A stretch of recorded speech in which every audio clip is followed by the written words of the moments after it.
นี่พ่อเสือวันนาคือเก่าพี่น้องเอ้ยเป็นพ่อเสือลงมาเห็ดบุญสร้างพระเขาทิพย์กับแม่นางคนละผ้าต้นกระพึก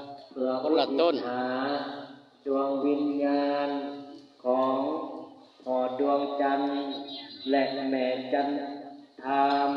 แม่จันหอมขอให้ดวงวิญญาณของพ่อและแม่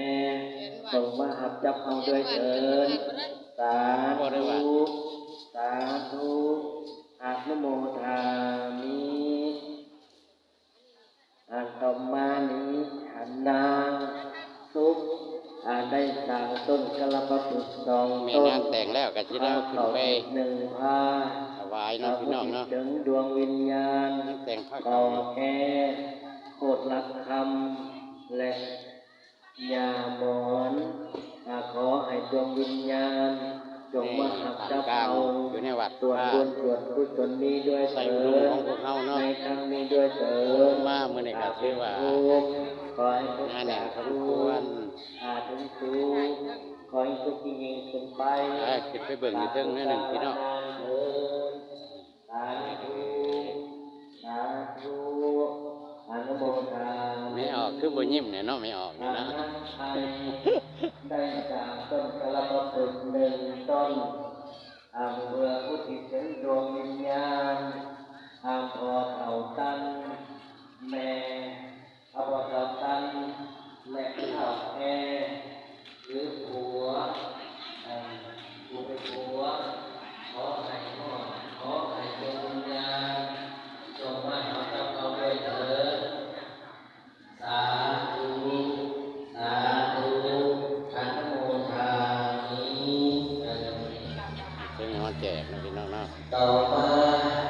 ขับน้อยนางลาได้สร้างต้น3 ต้นและพระเขา1 ผ้าต้นที่1ก็จะเป็นดวงวิญญาณของแม่จอมศรีต้นที่2ก็จะเป็นดวงวิญญาณของท้าวศรีสวรรค์และกานังโลกและกาท้าวสุขสมัยและท้าวขันไสต้นที่3ให้เจ้ากรรมนายเวรและไก่สาธุขับน้อยนางวันมณีได้สร้างต้น1 ต้นถ้าเขา1 ผ้าก็จะเป็นดวงวิญญาณของแม่จอมศรีและท้าวแอนและท้าวขันไสและท้าวสุขสมัยท้าว